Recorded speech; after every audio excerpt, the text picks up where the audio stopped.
확인된 정보를 신속히 전합니다. 코로나19 11시 통합 뉴스룸 시작합니다. 오늘 0시 기준 국내 신규 확진자는 39명 늘어서 누적 확진자 수는 11,629명으로 집계됐습니다. 지역 발생은 33건으로 모두 수도권에서 나왔는데요. 수도권을 중심으로 산발적 집단 감염이 이어지고 있습니다. 잠시 뒤에는 중앙재난안전대책본부의 브리핑이 있을 예정입니다. 먼저 이충환 의학전문 기자와 함께 이야기 나누겠습니다.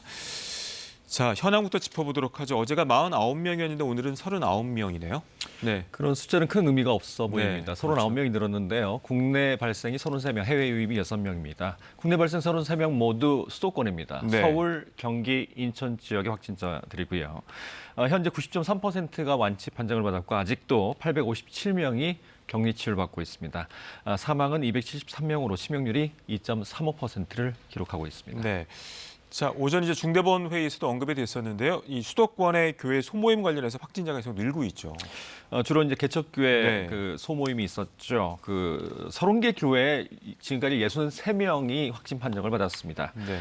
그런데 특이한 것은 그 63명 중에 절반 이상인 33명이 2차 감염 이상입니다. 그러니까 네. 이제 가족이나 또 다른 접촉자들을 통해서 조용하게 전파가 일어나고 있다. 앞으로 확진자가 더 늘어날 가능성이 있다. 이렇게 볼 수 있는 거죠. 네. 걱정스러운 부분 중에 하나가 그때 이제 종교 소모임 같은 경우가 거기 있었던 사람들의 70% 이상이 또 확진이 됐고 또 70% 정도가 또 무증상이었잖아요. 이 조용한 전파에 대한 우려가 커지고 있는 것 같아요. 그게 이제 진단 당시 증상이 없었다는 겁니다. 네. 그 이후에 경증의 증상이 생길 수도 있고 증상이 생기지 않을 수도 있는데 사실 검사를 받지 않았으면 몰랐을 가능성이 그러네요. 3분의 2죠. 네. 이렇게 이제 무증상인 상태에서 이제 돌아다니고 사람을 만나고 접촉을 하니까 수도권에서 이렇게 조용한 전파가 일어날 수 있을 가능성이 상당히 높고 지금 이런 조용한 전파가 일어나게 되면 감염의 연결고리를 잘 찾지 못할 가능성이 높습니다. 그래서 네. 많은 어려움이 예상이 되고 알겠습니다. 있습니다. 자, 브리핑이 시작이 될 것 같습니다. 현장으로 가보겠습니다. 네, 6월 4일 목요일 정례 브리핑을 시작하겠습니다. 오늘 0시 기준 신규 확진 환자는 39명입니다. 지역사회 감염이 33명이고 6명은 해외 유입 사례입니다. 오늘 0시까지 발생한 확진 환자는 총 11,629명이며 1,499명이 완치되어 격리 해제되었습니다. 현재 857명의 환자들이 치료를 받고 있습니다. 어제 사망하신 분은 없었고 현재까지 총 사망자 수는 273명입니다.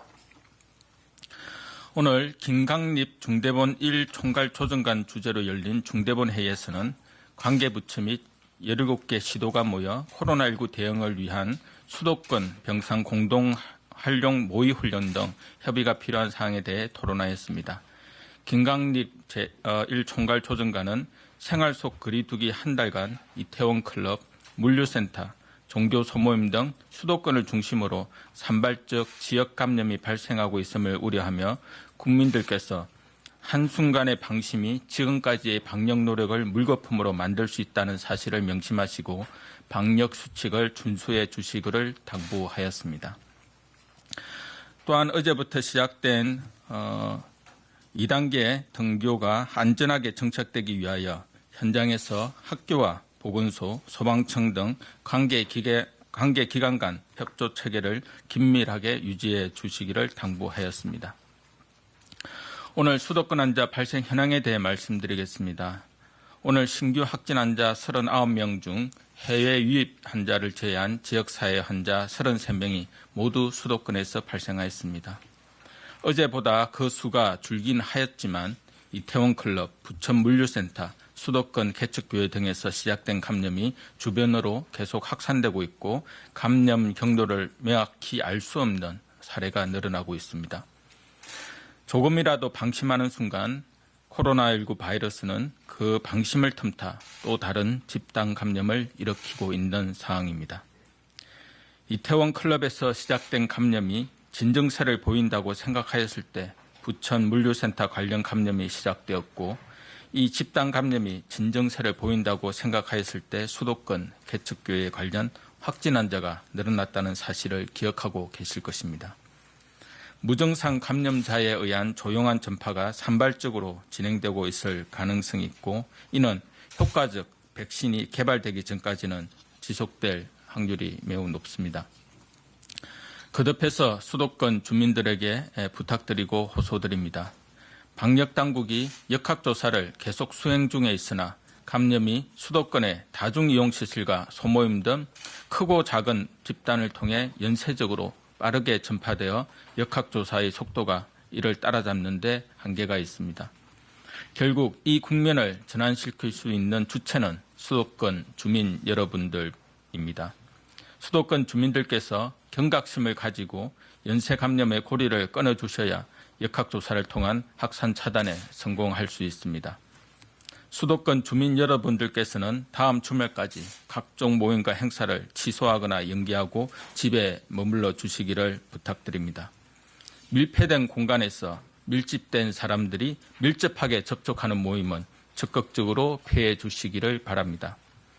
특히 종교시설의 경우 최근 소모임을 중심으로 감염 확산이 급속하게 발생하고 있는 점을 감안하여 가능한 한 모임을 연기하거나 비대면으로 진행해 주시기를 바랍니다. 정말 불가피하게 대면 모임을 갖는 경우에는 꼭 마스크를 착용하고 거리두기를 준수해 주실 것을 간곡히 부탁드립니다. 다음 주말까지 방역수칙을 얼마나 잘 준수하는지에 따라서 많은 것들이 결정될 것입니다. 지금 방역을 위해 일상을 일정 부분 양보하지 않는다면 어쩌면 우리는 어렵게 찾아가고 있는 일상을 긴 시간 동안 다시 잃어버릴지도 모릅니다. 수도권 주민 여러분들의 적극적인 협조를 거듭 부탁드립니다. 방역당국은 내일 수도권 내 확진 환자가 급증하는 상황에 대비하여 수도권 병상 공동활용 모의 훈련을 실시할 예정입니다.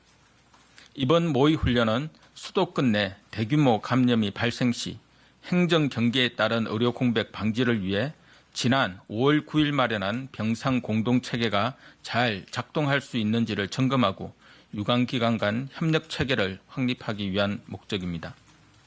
중앙사고수습본부, 소방청, 수도권 지자체, 국립중앙의료원을 비롯한 유관기관과 민간 전문가들이 참석하여 재난상황 가상훈련을 실시할 예정입니다. 훈련은 수도권 내 일일 확진자 수가 최초 100명 이상 발생하고 이후 계속 확진자가 증가하는 사항을 설정하여 진행합니다. 훈련의 주요 내용은 수도권 통합환자 분류반을 본격적으로 운영하는 과정에서 발생할 수 있는 현안을 관계기관 간 협업하여 해결할 수 있도록 하는 것입니다. 특히 지역별 적정 치료 병상 부족, 환자 분류 지연, 특수환자 치료 병상 부족, 인력, 물자 부족 등의 위기 상황에서 필요한 조치에 대하여 모의 연습하고 토론하게 됩니다. 훈련 결과 도출된 개선 사항을 바탕으로 병상 공동 대응 체계 세부 운영 매뉴얼을 보완합니다. 이를 통해 실제로 대규모 환자가 발생하는 경우 환자 치료 및 이송에 차질이 없도록 할 계획입니다. 또한 수도권 모의 훈련을 통하여 정립된 모델을 토대로 전국의 병상 자원을 효율적으로 이용할 수 있도록 권역별 공동 대응체계 구축을 추진할 예정입니다. 다음은 치료제와 백신 개발에 대해서 말씀드리겠습니다. 어제 정부는 코로나19 치료제 백신 개발 범정부 지원단 3차 회의를 열어 코로나19 완전 극복을 위한 치료제, 백신 등 개발 지원 대책을 수립하여 발표한 바 있습니다. 정부는 올해 안에 국산 치료제의 확보, 내년까지 백신 확보를 목표로 국가 차원에서 유망 기업을 전폭적으로 지원할 계획입니다. 치료제 분야에서는 현재 임상 시험 단계에 근접한 혈장 치료제, 항체 치료제와 약물 재창출 연구 등 3대 전략 품목을 집중 지원하기로 하였습니다. 백신 분야에서는 연내에 임상 시험에 진입할 것으로 전망되는 3개의 기업의 후보 백신을 선정하여 중점 지원할 예정입니다. 코로나19의 장기화나 재유행에 대비하는 유일하고 근본적인 방법은 치료제와 백신 개발입니다. 이 지원 대책을 통해 정부와 민간의 역량을 결집하여 국산 치료제와 백신을 확보하고 2022년 방역기기의 세계시장 경쟁력을 확보토록 하겠습니다. 다음은 질병관리청 신설 및 보건복지부 개편에 대해 말씀드리겠습니다. 행정안전부는 어제 보건복지부 소속 기관이던 질병관리본부를 중앙행정기관인 질병관리청으로 성격하는 내용을 담은 조직 개편 방안을 발표한 바 있습니다. 이는 지난 5월 10일 대통령이 취임 3주년 특별 연설을 통해 밝힌 감염병 대응 역량을 획기적으로 강화하여 보다 안전한 대한민국을 만들어 나가겠다는 의지를 반영한 조치입니다. 성격된 질병관리청은 감염병과 관련한 예산, 인사, 조직을 독자적으로 운영할 수 있습니다. 더불어 감염병 관련 정책 및 집행 기능도 실질적 권한을 갖고 수행하게 됩니다. 이에 따라 감염병 정책 결정의 전문성과 독립성이 향상되고 신속한 의사결정 체계를 갖추게 되어 정부의 감염병 대응 역량이 보다 강화될 것으로 기대합니다. 다만 감염병 관련 업무라 하더라도 다수 부처의 협력이 필요하거나 보건의료 체계와 밀접한 관련이 있는 기능은 효율적 업무 추진을 위해서 보건복지부에서 계속 수행합니다. 또한 지역사회 방역 능력 강화를 위해 신설되는 질병관리청 소속으로 권역별 질병대응센터를 설치하여 역학조사와 질병조사 분석 등 지역사회 방역 기능을 지원할 예정입니다. 보건복지부는 복수차관 도입과 함께 보건의료 부문 기능을 보강합니다. 현재 국립보건연구원의 감염병 연구센터를 확대 개편하여 국립감염병연구소를 신설합니다. 연구소에는 감염병 감시부터 치료제와 백신 개발, 상용화까지 전 과정 대응 체계를 구축하여 국가 차원의 감염병 연구 기능을 대폭 확대할 예정입니다. 어제는 우리 아이들의 2단계 등교가 있었습니다. 많은 분들의 노력과 헌신 그리고 희생으로 우리 아이들이 학교와 유치원, 어린이집에 다니며 배우고 성장하는 기회를 누리고 있습니다. 아이들에게 방역 수칙을 잘 지켜달라고 100번 말하는 것보다 어른들이 남을 위해 나의 불편함과 귀찮음을 무릅쓰고 방역 수칙을 준수하는 것을 행동으로 보여주는 것이 우리 아이들에게는 더 큰 울림과 깨달음으로 다가올 것입니다. 각자가 자기 자신에 대한 엄격한 방역 관리자가 되어 방역 수칙을 철저히 지켜주실 것을 부탁드립니다. 방역당국도 교육당국과 함께 긴장의 끈을 놓지 않고 학교 내 감염 예방을 위해 최선을 다하겠습니다. 감사합니다. 네, 지금부터 질의. 네, 중앙재난안전대책본부의 브리핑 들으셨습니다. 이어지는 질의응답은 KBS 유튜브 라이브를 통해 보실 수 있습니다. 이충환 의학전문기자와 함께 브리핑 내용 정리해 보도록 하겠습니다. 먼저 수도권 상황과 관련해서 이제 평가가 이루어졌는데 숫자가 중요한 것이 아니다. 숫자가 감소이긴 하지만 또 위험 요소로 이제 N차 감염, 주변 확산, 또 감염 경로 모르는 것들이 있다라는 언급이 있었네요. 네, 지금 현재 소규모 모임, 크고 작은 어떤 밀접 접촉, 집단을 통해서 계속 조용한 전파가 수도권에서 벌어지고 있는 상황입니다. 그래서 지금 다음 주말까지는 일단 각종 행사나 모임을 좀 연기해달라고 간곡히 요청을 했고요. 네. 다음 주말까지 이제 생활속 거리두기를 지키는 방역 수칙 준수 여부에 따라서 우리가 일상생활을 앞으로 계속 좀 이렇게 불편하게 이어나갈 수밖에 없느냐, 아니면 그 기간을 좀 줄일 수 있느냐, 이게 결정될 가능성이 높다라고 이제 평가를 했습니다. 네, 이 나온 것 중에 하나가 이제 다음 주말의 결과가 많은 것들이 결정된다라는 표현들을 했는데, 그렇다면 현재는 이제 수도권의 방역이 강화가 돼서 공공기관들은 지금 약간 문을 닫고 있는 상황이고 생활속 거리두기 유지가 되는데, 만약 다음 주말의 결과가 안 좋다면 또 더 강화된 사회적 거리로 갈 수도 있겠네요. 어떻습니까? 그렇죠. 그 평가를 해서 우리가 이제 지금 더 사실은 조금 더 불편해졌습니다. 수도권적으로 그렇죠. 예. 네. 그래서 만약에 환자가 줄지 않는다 그러면 계속 이렇게 가야겠죠. 그러면 우리가 이제 일상을 좀 더 불편하게, 일상을 잃을 가능성이 더 높아지는 겁니다. 환자가 더 늘게 되면 또 생활 속 거리두기가 아닌 또 강화된 사회적 거리두기로 갈 가능성도 있는 겁니다. 알겠습니다. 자, 언급된 것 중에 하나가 그 생활 속 거리두기가 시행된 지가 이제 한 달이 다 되어 가고 있는데, 이태원 클럽에서 진정될 때쯤 물류센터가 또 터졌고요. 물류센터가 진정될 때쯤 종교 소모임이 됐는데, 어떻게 보면 이런 것들이 계속 끊임없이 발생하는 것들로 봤을 때는 관리 문제인 것 같아요.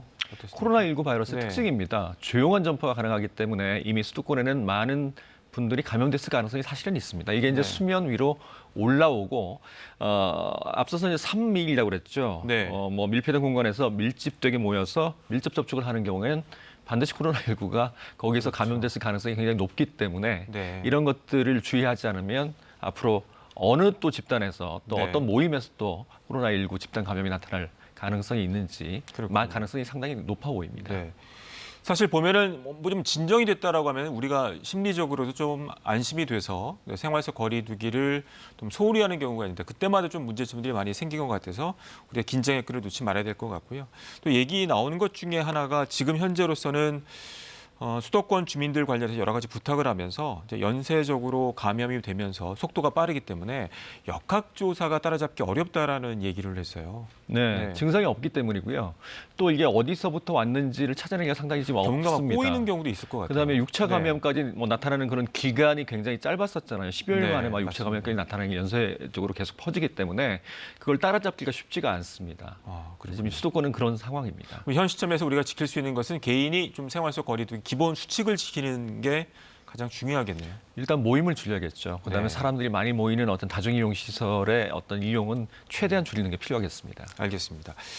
자, 그리고 오늘 나온 얘기 중에 하나가 수도권 이제 병상 공동 모의 훈련이네요. 수도권에서 이제 대규모로 환자가 발생했을 경우를 상정해서 네. 이제 훈련을 시행을 하는 거죠. 아무래도 수도권의 인구가 뭐 굉장히 밀집돼 있는 상황이고요. 우한에서 보듯이 또 뉴욕에서 보듯이 대규모 환자가 발생했을 때는 대규모 사상이 일어날 가능성을 배제할 수가 없습니다. 네.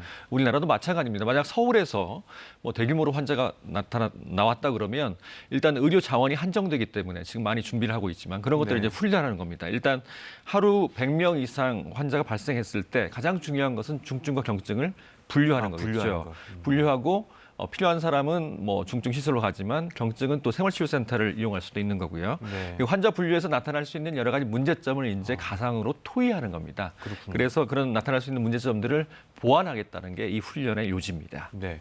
그렇다면 환자가 증가했을 때 어떻게 시스템적으로 잘 돌아가는지 파악해서 세부 지침을 만들고 이걸 또 전국으로 확대가 되는 건가요? 이제 권역별로 네. 이제 병상들을 다 이제 있지만 환자가 어느 곳에 많이 발생한다 그러면 권역별로 또 나눠줘야 되거든요. 그렇군요. 그런 어떤 상황도 발생할 수 있기 때문에 네. 그런 모의 훈련도 앞으로 진행을 할 계획을 갖고 있는 것 같습니다. 네.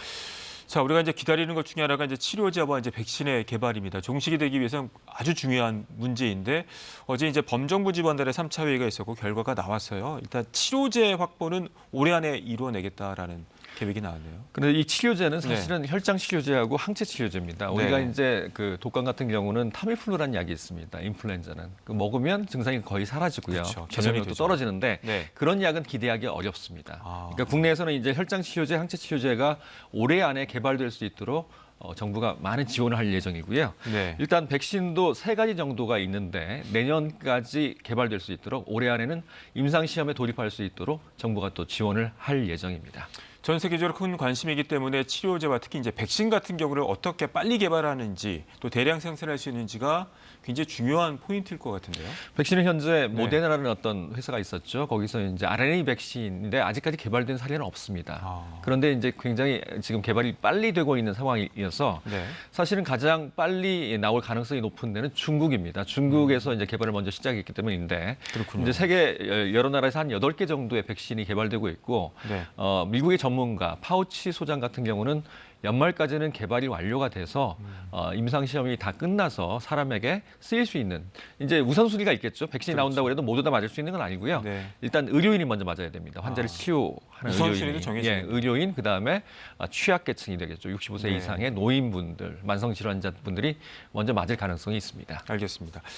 자, 그리고 그 브리핑에 나왔는데 그 어제 이제 보도가 됐습니다만 질병관리본부에서 질병관리청으로 승격이 됐어요. 어떤 의미가 있을까요?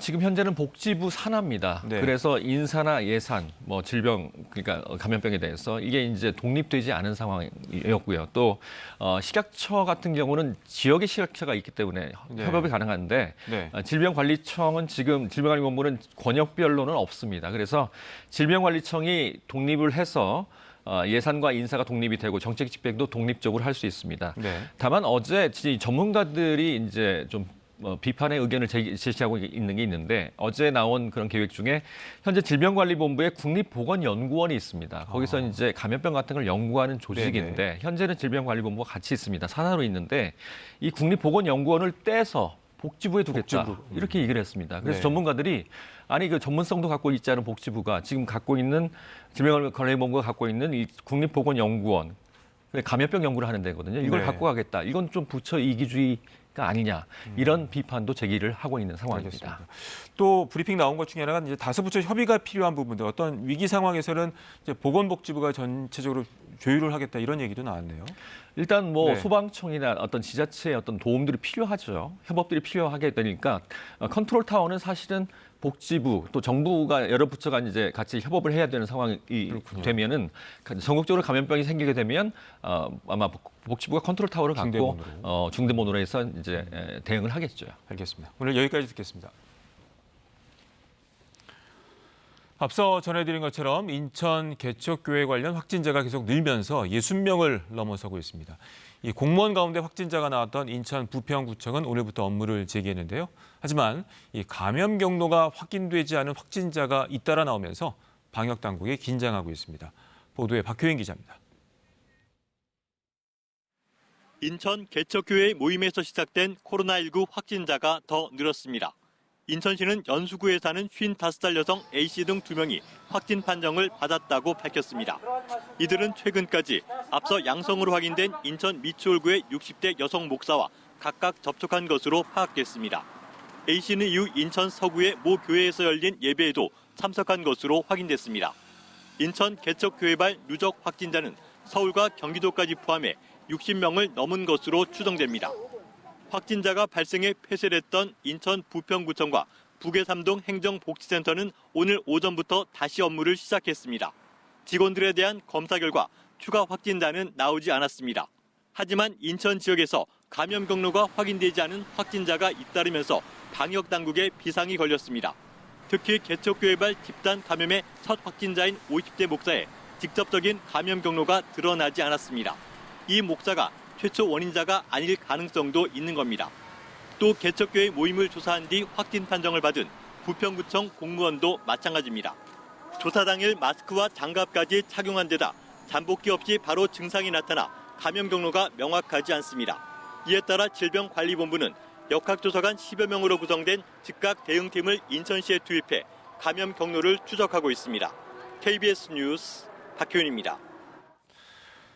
전해드린 것처럼 치료제와 백신 개발에 대한 정부 계획이 나왔습니다. 치료제는 올해 안에 출시를 목표로 하고 있고 백신은 내년 하반기에 생산할 수 있도록 하겠다는 건데요. 백신의 경우 국내 첫 임상시험이 시작됐습니다. 보도에 김유대 기자입니다.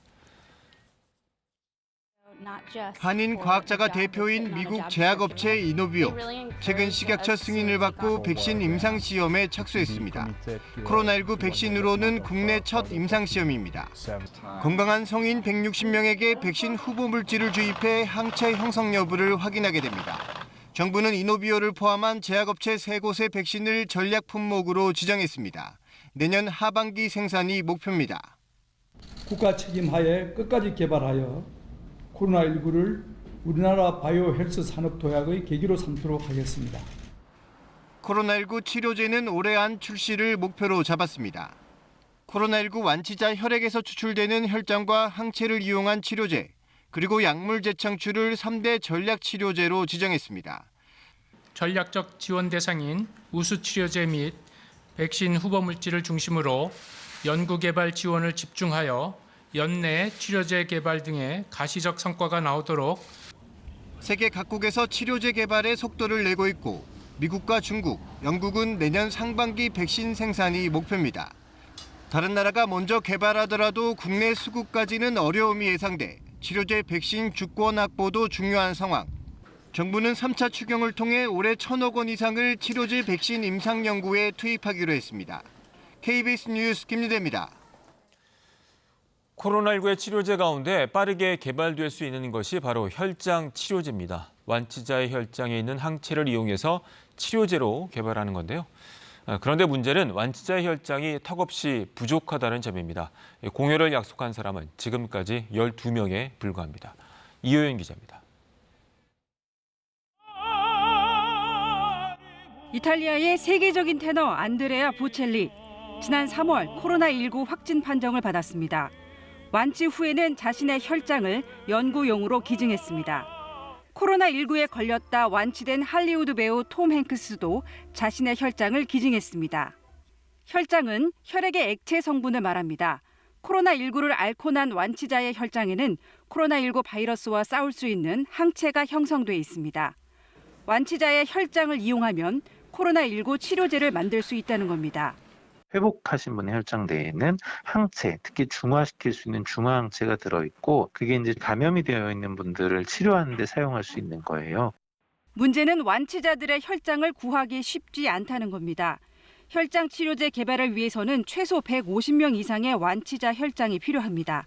2번이나 병원을 방문하셔야 되고 또 여러 가지 검사하고 하는 것들이 좀 불편하실 수 있는 절차이죠. 혈장을 구하는 거가 쉽지 않아서 그게 가장 큰 어려움입니다.